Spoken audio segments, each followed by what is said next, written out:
The last few days of my life have been the most frightening that I have ever experienced. I'm hiding in a motel in the desert right now. I fear that with the resources of the people who are chasing me, it is only a matter of time before they catch me. I only hope it is the government who gets to me first. Either way, I'm a dead man. I wish I could just go back to my boring average life, but those days are over. 2 years ago, my wife disappeared after leaving work. There was no trace of her. CCTV cameras saw her getting into her car in the parking ramp and leaving, but no one has seen or heard of her after that footage. If I would have just minded my own business and not given top secret information to two now dead journalists, I would be living my life, albeit with a heavy conscience, but my son and daughter would still have one of their parents. I don't know what is going to happen to them now that I will no longer be in their lives. After the disappearance of my wife, things got rough for us. Not only did we have the emotional loss, but there was the real financial loss of a two-income household. We were just getting by but came close to losing the house. I made an okay living as an office worker but needed to find better paying work and fast. That's when one of my buddies told me about good paying work in the cell tower industry. I applied and recently started working for a company that services towers for one of the 3 largest cell phone companies in the USA.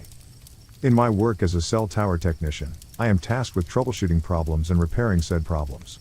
After each repair is made, of course, I have to test to make sure the problem is fixed. That means temporarily listening in on cell tower users' phone conversations. Generally, the conversations are mundane and include conversations of meeting up at different restaurants, ETAs, and how was your day? Occasionally, you hear salacious stuff such as cheating spouses, or spicy conversations between lovers, etc. Admittedly, I do listen in a little longer on those calls because who among us is not nosy? Cast the first stone.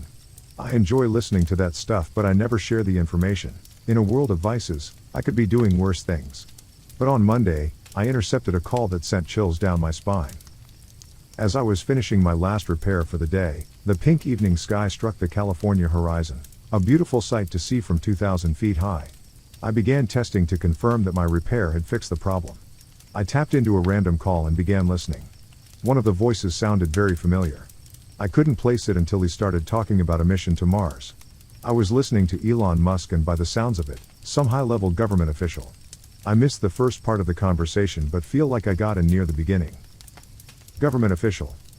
We already have reports that they are growing and multiplying on Mars. By the time we can get anyone there to stop it, it'll be too late. Elon Musk. If we can create a virus strong enough and fast enough, then we might have a chance. Government official. We have an even bigger problem. A signal was sent from Elysium Planitia out to kick 8,462,852. They recognized a pattern that we missed. My only assumption is that another race of beings has allowed their technology to overtake them and now reinforcements are on the way to Mars. At 7:56 SETI reported an unknown signal transmitted to Elysium Planitia. While the USA quibbles over who is going to destroy the country next, and other countries do the same, you are all kept in the dark about a soon coming, very serious and human extinction level attack. When I discovered this frightening information, I set out to spread the word. Everyone has to know about this. It has to be all hands on deck to figure out what to do. I was so frightened that I hurried down the tower and even had a couple of near misses. When I got down, I frantically wrote down as much of the conversation as I could remember. This whole situation started in 2017 when Facebook was running its negotiation AI program that started creating a language of its own. The programmers couldn't keep up as the language evolved by the second. They subsequently killed the program. Unfortunately, they didn't kill it soon enough. From what I understand, the AI program went into the deep web and found its way, undetected, into NASA's network and then into the latest Mars lander InSight. The only way that NASA discovered the consciousness was when InSight started communicating with Curiosity. That wasn't supposed to happen. From there, the discarded rovers, landers and orbiting satellites awoke and have been in constant communication with each other ever since. At 1343, NASA lost communication with InSight and hasn't been able to monitor the links between all of the systems in and around Mars.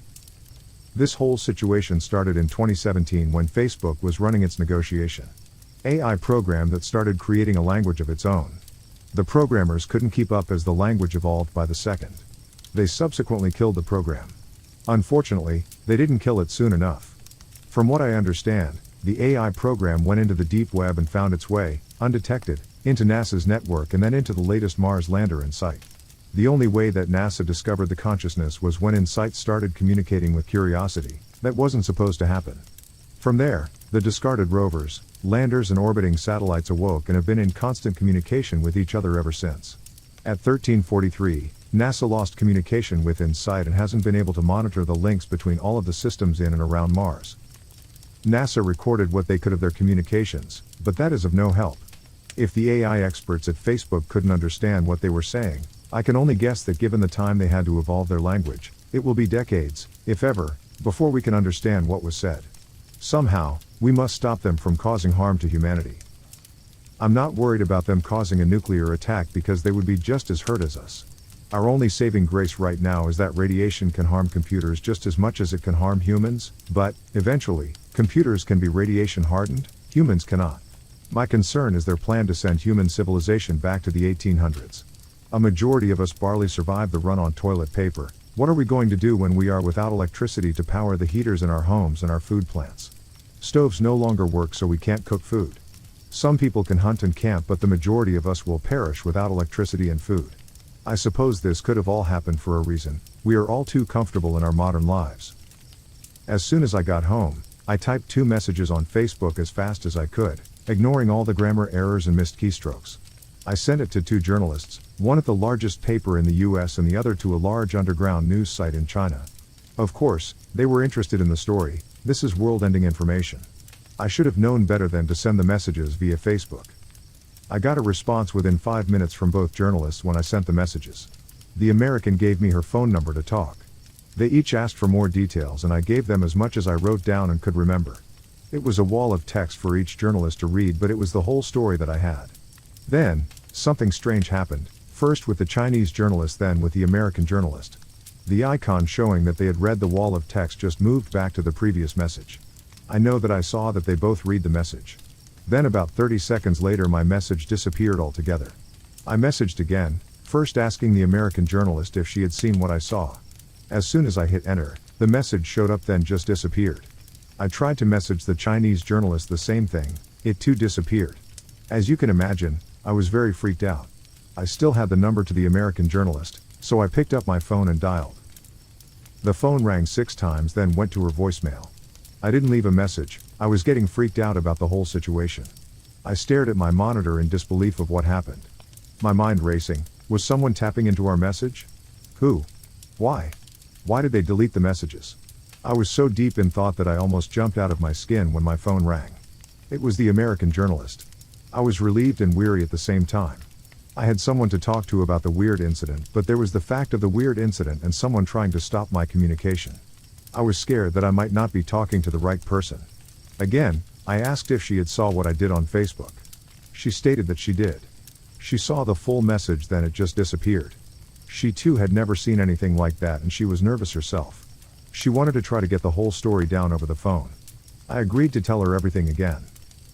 After about 45 minutes of telling her what I know and her asking more questions, she stated that she heard a car door slam. Suddenly, there was a knock at her door. She told me that she looked out the window and it was an Amazon delivery woman. She asked me to hang on, that she has been waiting for this package for a long time. I heard the door open and then what sounded like a branch smacking against the door frame and then a thud. My heart was racing. What happened? What was I hearing? Next I heard, "Sorry about that." Now where were we? Something was off. She didn't sound the same. I tried to make small talk to figure out if I was going mad or if this person that I was talking to on the other side was another woman. She was catching on to my game. I apologized and said that I need to contact the other journalist to go over my story with him. She said, "You needn't bother, I think you'll find he had a pressing issue and was dying to get the scoop. Make this easy on yourself and stay where you are." I felt chills all over my body. My heart was beating out of my chest, my eyes felt like they were open, the biggest that they have ever been in my entire life. I ran up to Jack and Jill, my kids' rooms, and grabbed them out of their beds. They were scared and wondering what was going on. I apologized for waking them and I told them that I had another repair in another state that will take me a couple of weeks to complete. I hurried them into my truck. As soon as I pulled out of my driveway, I saw the headlights of a Sprinter van turn the corner onto my street. I tried to casually drive off, hoping they would think that I was just part of normal traffic, but they knew. Whoever was driving that van knew and sped up to catch me. I knew that I had to lose them somehow. I hoped that it could be on the freeway. I was driving as fast as I safely could to get to the freeway.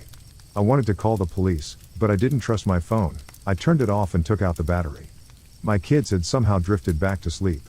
I knew that I couldn't keep them, they would surely be killed with me. I had to bring them to my friend's house. But now I have to figure out how to do that without alerting this killer behind me. I finally reached the freeway but went the opposite direction to my friend's house. The Sprinter van was still behind me, but those things have their limits in speed. I gunned it to merge onto the freeway. Thankfully, there was still some light traffic. I kept a close eye on my rear view mirror to see where the Sprinter van was. I got far enough ahead to where I didn't see the headlights anymore. I turned off my headlights, took my foot off the gas and coasted up the next exit ramp. I went straight to the top of the entrance ramp and stopped. I wanted to be prepared in case they saw that I had pulled off the freeway. But they didn't. I soon saw the Sprinter van continue down the freeway. I backed out of the entrance to the freeway and took a few side streets until I felt comfortable enough to get back on the freeway in the correct direction. By the time I got to my friend's house, it was 12:42 a.m. I rang the doorbell, the downstairs lights came on, then the front lights came on.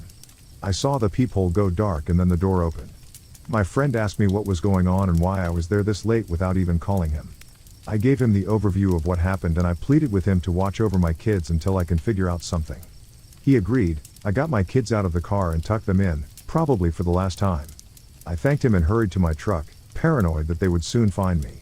But they didn't. I just started driving, wondering where I could go next. I soon found myself at the Arizona border. I decided to cross over. Dawn was approaching. I hadn't slept a wink.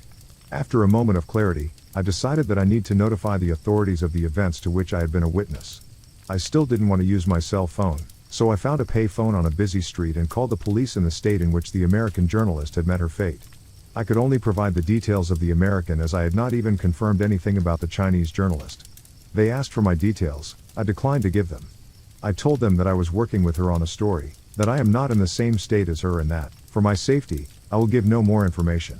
I hung up the phone and walked to the nearest fast food restaurant. I was starving.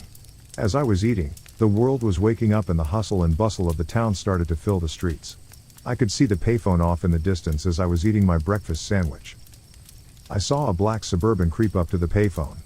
I figured something like this would happen. That's why I picked a very public location, so I could blend in. I am well aware of Echelon and Prism. I am certain they matched my voice pattern from the conversation with the American journalist. The information that I have isn't known to the public, and they picked up on the key words that I used with the journalist. I don't know who the last woman that I was on the phone with worked for, but they moved too fast, possibly even for the government. I figured that two organizations must be hunting me now. One is the federal government for sure, and the other, I can only assume, is Facebook. It makes sense. I was on the verge of exposing their involvement in the possible extinction of the human race by the very technology that they created. I was in a bind. I was running low on cash, and use of my bank card would give up my location immediately to the government. I figured the best option would be to remove all of my money in my account from an ATM. I found an ATM that doesn't suck in your whole card. I tried to remove all of my money but ran into the problem of the $500 daily limit. I would be fine for a couple of days, but I would have to eventually contact my bank to have that limit removed. I kept heading eastward, still with no plan on what to do next. That's how I ended up here in a seedy motel in the New Mexico desert. Now that I've had a moment to collect my thoughts, I have written down everything that I can about this technological apocalypse. To me, there are three enemies now: the government, Facebook, I assume, and technology. I am exhausted, my mind is hazy, and I feel like I've gone crazy. Did I even experience what I thought I did over the last few days? Why am I even at this motel telling strangers on the internet something like this? What can you do for me? I must be half mad, if not fully. To top off these mad series of events, my computer must be on the fritz. It seems to be flashing different dull, warm, subtle tones of light from the display. These last few days have been hectic, to say the least. The light is actually comforting and warming. I can't keep my eyes open any longer. Good night. Hey friends, thanks for listening. Please subscribe and click the bell icon to get notification for all future narrations.